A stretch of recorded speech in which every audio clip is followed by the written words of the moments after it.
כן חברים, אז כמו שהבטחנו בהתחלה, ואני ממש מתרגש אפילו להגיד את זה, ערב טוב לברי סחרוב. ערב טוב, ליאור, נכון? נכון, מה שלומך? גילו לי, אני בסדר גמור, מה שלומך? אני נהדר, איפה אנחנו תופסים אותך? בבית. אוקיי. תשמע, בבית, הייתי בחזרות כל היום, ואכלתי, ועכשיו אני מדבר איתך בטלפון. נפלא. אני אתחיל עם איזשהו ככה גילוי נאות. אני במשך שנים מאז שהתחלתי לשדר ברדיו ובכלל, מאז שהתחלתי להאזין למוזיקה, זה ממש החלום שלי לראיין אותך, ואני ממש מתרגש לקראת הרעיון הזה. אז אני גם מתרגש, כי אני לא מתראיין הרבה, כמו שאתה יודע. נכון. היה צריך הרבה עבודה כדי להגיע לזה בסוף, אבל זה באמת מעניין אותי. למה אתה בוחר לא להתראיין? כאילו, אנשים הם עובדים כל כך קשה בשביל ליחצן את עצמם ולהגיע לרעיונות, וכל הזמן אנשים... תשמע, האמת היא שאני מכיר את העולם הזה, יש שם איזה משחק, סוג של כך ותן, שאני בא ומתראיין, ובעצם איכשהו...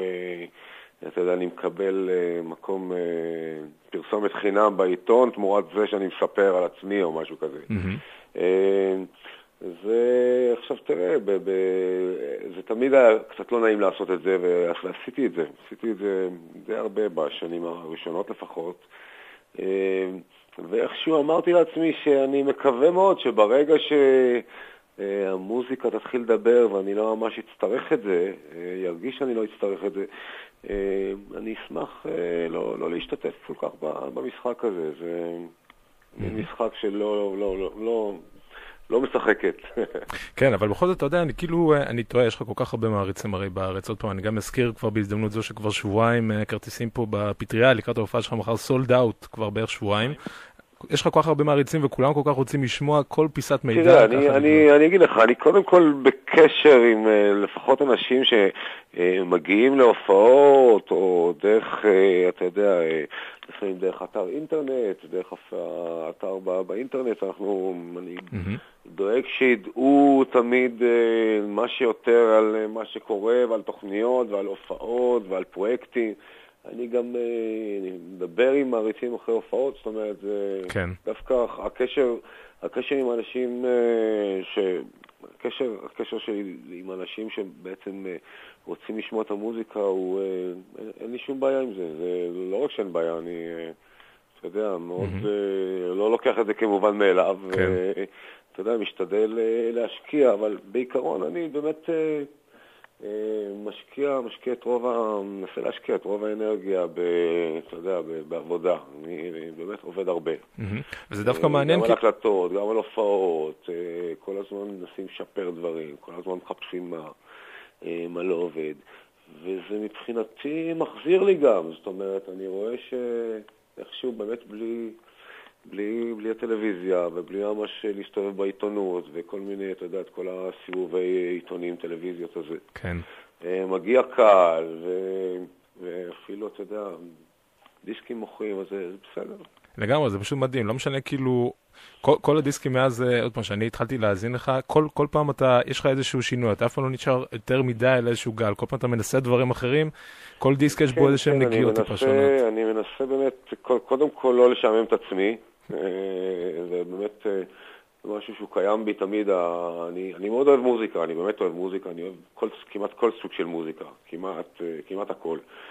אז אתה יודע, אני אומר, זה מגרש משחקים בגודל של כל העולם, למה לא לנצל אותו? וכן, ואנשים גם מתחברים כנראה לדבר הזה. אני מאוד אוהב מוזיקה זאת אומרת, יש בה איזו התנסות ותעוזה, לפעמים אפילו על חשבון מה שנקרא האיכות של הסאונד, הדברים האלה. אני כאילו כן חושב שזה דבר מאוד חשוב במוזיקה, שיש שם מה שנקרא יציאה, שתהיה איזו יציאה קטנה, אחת לפחות בשיר. והרבה מהשירים שאני שומע, אתה יודע, זה שירים, יש הרגשה שאתה ממש יודע מה יהיה יהיה עוד 10 שניות ועוד חצי דקה ועוד 3 דקות. איך אתה באמת מצליח לשמור על הגחלת הזאת כל פעם, גם לעניין את עצמך וגם לעניין את המאזינים שלך? כי זה לא קל, בן אדם שעושה את זה כל כך הרבה שנים. אני קודם כל רואה הרבה הופעות, שומע הרבה מוזיקה ומנסה להתחבר למוזיקאים טובים. מה אתה שומע? מה אתה אוהב לשמוע? מה אתה אוהב לשמוע? באמת אני שומע הכל. בשנה האחרונה אני מאוד אוהב, יש הרכבים מאפריקה, ממאלי, הרכבים שהם שרים במין ערבית כזאת, טינרי ווין, דברים, מוזיקה מדהימה, מין בלוז כזה מאוד מאוד שורשי, וזה בערבית, וזה... אולי הדיסק הבא יוקלט במאלי. אולי הדיסק הבא יוקלט במאלי. וואלה, הלוואי, זה שלך חלום, תאמין לי. הלוואי, אז זהו, יוצא לשמוע הרבה מזה, אבל חוץ מזה אני שומע גם כל הזמן דברים משנים ודברים חדשים. נהדר. זאת אומרת, אני מנסה להישאר מעודכן מהבחינה הזאת. זה יפה, באמת יפה. אני גם יצא לי לראות ככה בתוכנית שיואב קוטנר עשה על האלבומים, יצא לי לראות ככה ממש, שזה היה, שתיתי את זה כמו מים מהמדבר, סוף סוף לשמוע קצת כמה מילים פרשנויות שלך, גם לגבי הדיסק סימנים של חולשה ובכלל. יצאו שם דברים מאוד מעניינים, כאילו דברים שאני אומר... תשמע, כן, אני חושב שצריך להגיד באמת כל הכבוד לאנשים שגם הגו לעשות את הסדרה הזאת, ובכלל ערוץ 8 הוא יחסית, הוא באמת ערוץ... שמנסה לכוון גבוה. נכון. וזה דבר, זה חשוב, אבל אני חושב שזה חשוב, מעבר לזה שאתה יודע, עשו סרט, תוכנית אחת מהם על האלבום שאני מעורב בו, אני חושב שזה מאוד חשוב, העניין הזה של לייצר פה, לעודד את התרבות המקומית, אתה יודע, לתת לה פוקוס בחיים הציבוריים, בטח בטלוויזיה. אז, ושמעתי כבר שהם הולכים כנראה לעשות עוד סדרה כזאת, עוד 5 אלבומים, אז זה ממש חדשות טובות.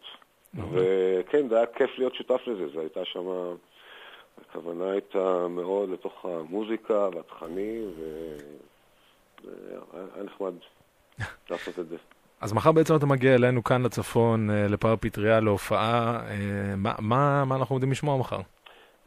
אני כבר, זאת אומרת, אני מופיע כל הזמן, מחר זה בעצם, זה מופע שהוא בעצם המופע שאני רץ איתו בשנה האחרונה, אבל נגיד, זה מבחינת מספר האנשים על הבמה, זה משתנה קצת לפי הגדלים, הגודל של המקום. מחר אני מגיע בהרכב, מה שנקרא בסיסי, רוק אנד רול בסיסי, אנחנו 5,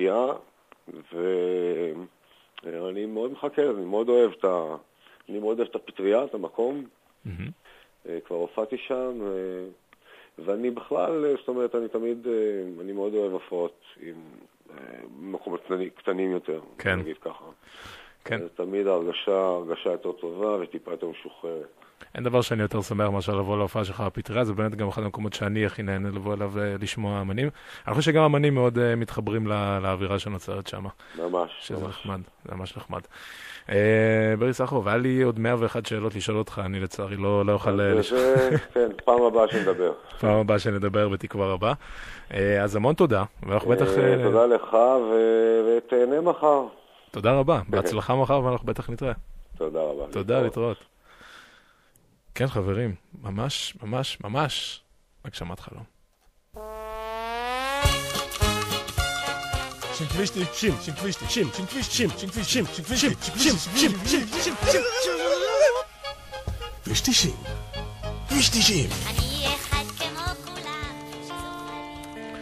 זה אי אפשר בלי איזה שיר אחד לפחות של ברי.